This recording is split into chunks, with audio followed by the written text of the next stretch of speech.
Hello and welcome to some more Star Citizen. Star Citizen Alpha 4.0 is chock full of new features, and one of those features is fire.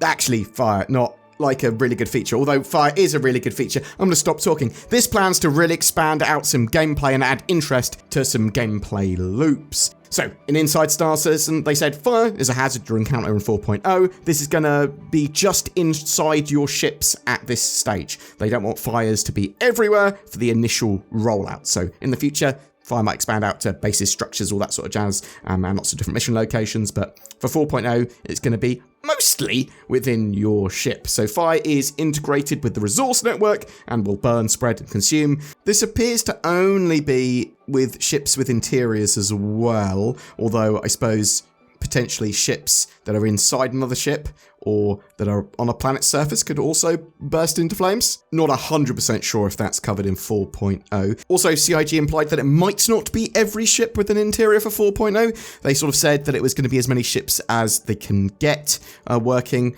for 4.0, but that could be all of them. Well, we'll have to wait and see. Fires can be caused by various means, by items and components dropping to 0 health. That can cause a fire. Malfunctions with worn components can also potentially cause fire.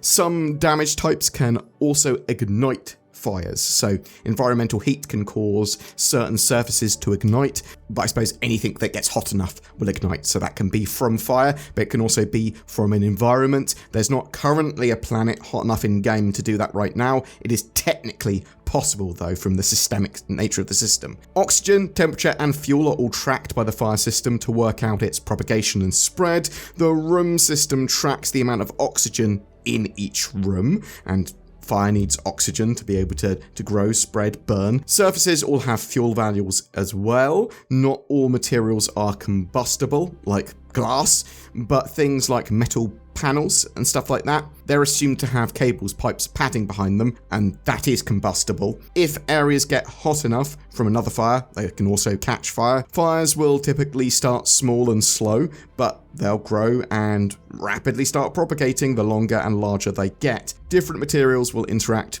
differently and spread differently with fire. So wood is very much different from sort of the metal panels that we talked about, but different from plants and different from just plastic and all that sort of stuff. Stuff in your cargo hold can catch fire. So your cargo, spare components, whatever else you've got in there. However, players and NPCs, they can't catch fire, at least not yet, but you will take damage and heat will affect you.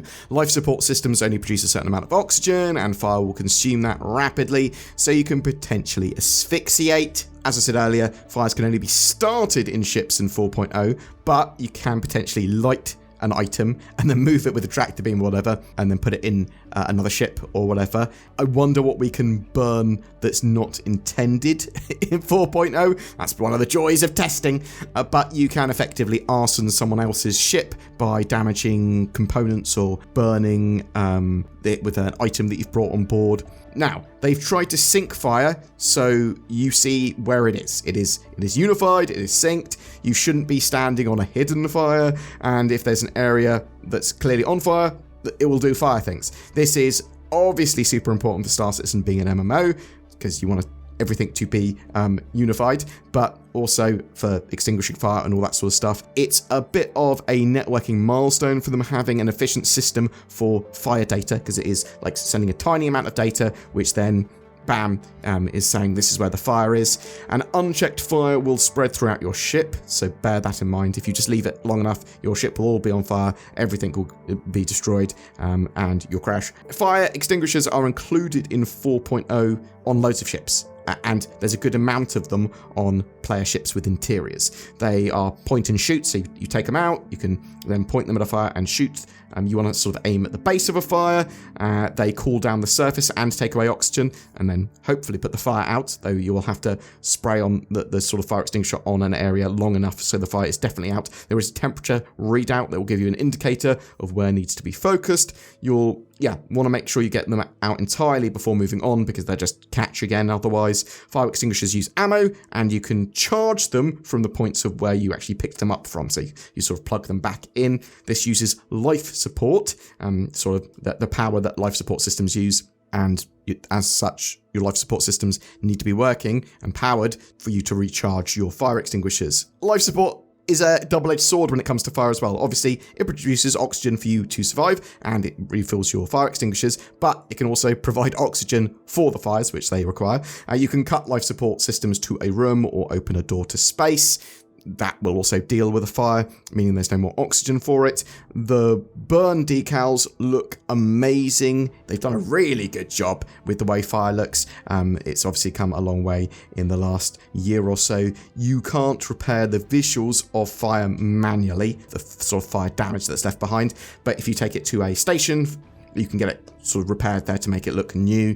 They didn't talk too much about smoke at this stage, though it does appear that it pools on the ceiling. This is really going to bring the engineering gameplay to life, making repair and maintenance and fire suppression a necessity, especially on larger ships. You want stuff to do in your multi-crew experience? Well, now you got stuff to do. I suppose a ship with an interior is, they're all going to need this sort of stuff, because if something catches on fire, you are going to need to deal with it before it damages your components or before it reaches the cockpit, right?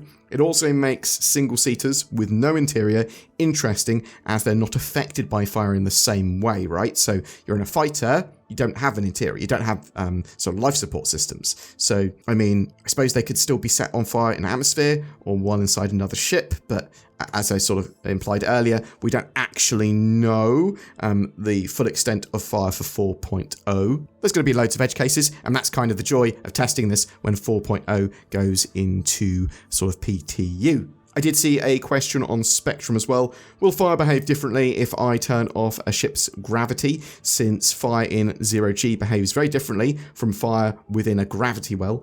There's then a response from a dev.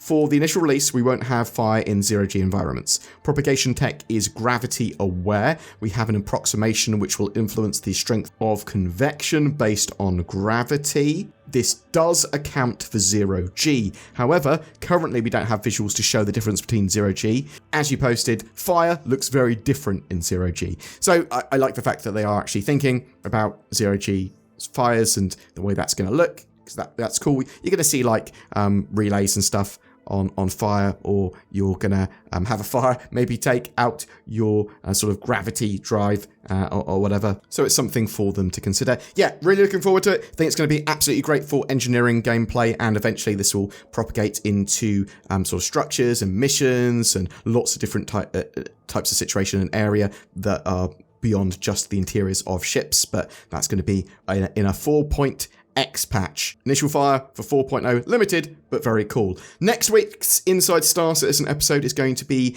some Pyro planet-side stuff. So hopefully, I think it's going to be the social experience on Pyro as well. I'm very much looking forward to that. Obviously, 4.0 next big patch that's coming. Alpha 3.24 stuff, so we're still Wave 1 PTU at time of recording. Last night's build failed validation apparently, so they're going to hold off on publishing that. Potentially we'll have a build today, Friday, along with a playtest for the Blockade Runner dynamic mission set. I have yet to try that. I don't think they've run it in the PTU or Evocati phases, but this basically has a sort of server-wide event go out that is, stations want you to go and reclaim their cargo, the Zeta Promenade, from pirates that have stolen it. So you go to these areas, you assault the pirates, disable their ships, take the cargo back, and then get it back to the station. But the station's sort of blockaded, and there's lots of ships there, so it's quite dangerous, and you have to fight your way through. Very cool version and update of the Ninetales lockdown that we previously had is the idea here. But yeah, 3.24, it is making progress. I have no idea when it's going to go to wider PTU. I am hoping for a live build by the end of August, but I'm interested to know what you think. Is that also something you're expecting live for 3.24 by the end of this month? Are you excited for 4.0 and Fire? What did you think of Fire? Do you think it looks really cool? Are you really excited for it? Are you a bit sad that it's basically just for ship interiors at this stage? Or are you like, well, actually, it's got to start somewhere. This is going to be really cool for the engineering gameplay, and I'm really looking forward to the expansion of that. Whatever your thoughts or questions, please chuck them in the comments below. I would love to hear from you. You stand at the pearly gates. The winged being there weighs your sins against the weight of a feather. You are found wanting. Not a problem for nordvpn.com/BoredGamer though. Just change your location. Boom! You're in. Bypass your sin. Get nordvpn.com/BoredGamer. Probably not a tagline that Nord wants, bypass your sin, but that's what they're getting. Maybe they want one about its added security, privacy, or accessibility. Pah! Everyone knows that. You get that at a touch of a button. Click these links below to get great deals on that VPN service. Every month we give away a ship, and this month of August is all about your favourite ships, because it's the ship showdown. My favourite ship is the Mercury Star Runner, and I don't want to give one of those away, but I will. It's a fantastic little multi-role, multi-crew ship. It's got a bit of cargo space, it's got room for a little vehicle, it's got a good amount of firepower, perfect little mission runner. In the future it's going to have data running, it's good for smuggling, it's got lots of secret little hidey holes. I absolutely love this ship. All you need to do to be in for a chance of winning that is comment on any of my videos made during August. Also,